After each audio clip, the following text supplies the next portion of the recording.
All right, a story you told us about, and we're working for you, keeping tabs on that ugly trash pile found dumped by a popular nature trail in South Baltimore. And tonight, housing investigators are looking into clues left in the trash to pinpoint who's responsible. Yeah, Jamie, unfortunately for that person, a city conservationist came across the trash pile. She's calling on the city and people who live and care about Baltimore to take a stronger stand against illegal dumping in the area. It may look like you're seeing a landfill, but someone actually dumped this mess by the Gwynns Falls Trail in Carroll Park. Through her work with Blue Water Baltimore, Alice Volpita was collecting water samples from nearby streams Tuesday when she and her team stumbled upon the dump site. We see a lot of dumping, but this one in particular was out of control. VHS tapes, busted up televisions and computer monitors, even kitchen knives. Not just unsightly, but unhealthy for the wildlife and environment. Electronics especially can leach heavy metals into the water.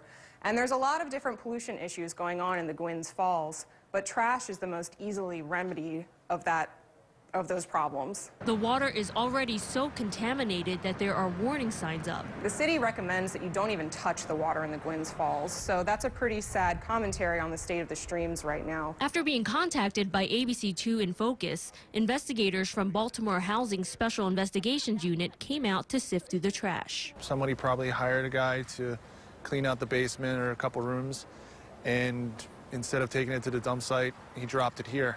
So the person that hired him probably thought it was going to the dump. Letters in the pile led investigators to 2 different addresses in South Baltimore, so they are getting close to pinpointing the person who left the mess. Volpita says she would like to see a more long-term solution as well. I think the city needs to step up and take responsibility for the different spots that are known dumping areas, especially this spot in Carroll Park. It's a chronic dumping spot, and I think the city can take more steps to remedy that issue. Jason Hessler of Permits and Code Enforcement says his department is speaking with Parks and Recreation to see what can be done in this case. We look at all our dumping spots to see how we can be defensive and offensive. So whether it's putting up cameras to catch people or putting in some kind of barricades or lighting or something else to deter the dumping. Illegal dumping is just one of many issues facing Baltimore's parks and streams.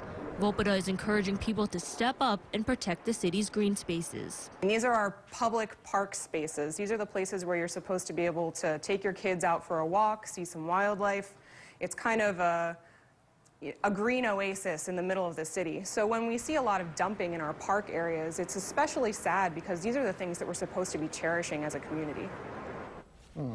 Well, Blue Water Baltimore is holding its annual Project Clean Stream on Saturday, April 11th, Jamie. More than 1,000 volunteers are expected to help clean up streams at 70 different sites in Baltimore City and County, including that site you saw in Carroll Park. Now, we have more information on how to sign up on our website. That's abc2news.com/infocus. And Jamie will also be staying on top of this story to make sure that the mess is cleaned up and also let you know if investigators find and charge that person responsible. Let me just ask you one. How close are we to catching? Pretty close. They did find those addresses in there right. and have been interviewing people. So pretty close. All right. Thank you, Tran. Keep us clean. I love